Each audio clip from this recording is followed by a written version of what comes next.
विवाह मंडप प्रस्तुति आउ बरकन्या भी प्रस्तुति।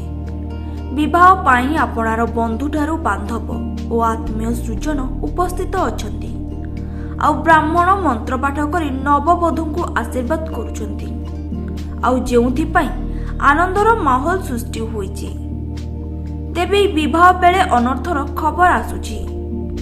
ए प्रेम विवाह को झीर बापा अमंग थिले। एही बापांकर 3 गारकु डेई प्रेमिका घर को लुचि पळेई आसीथिला झील, जेउथिपाई बापांक राग रक्त मुठा को उठिछि।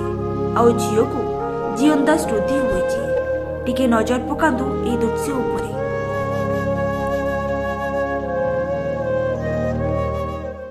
था कई कौन भल पाऊना ओडिशा सारा कई कौन भल पाऊना मुझे भल पाई निज जाति भी भल पाई आई कि मुझे बंची था मत शुद्धि पड़े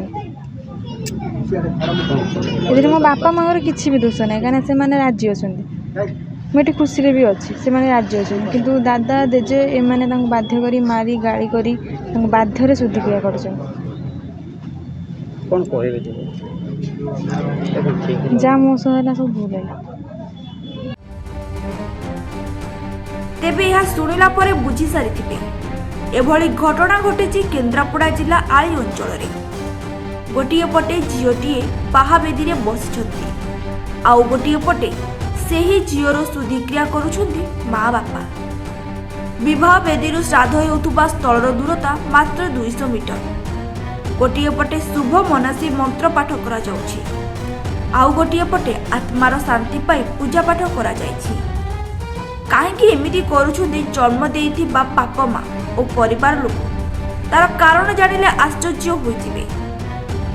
उभय परिवार जानिथिले युवक युवती दुहे परस्पर भल पाउथिले, बाहा हेबाकु चाहुथिले, हेले एथिरे झियो घरर संपर्कीय माने राजी होई नथिले।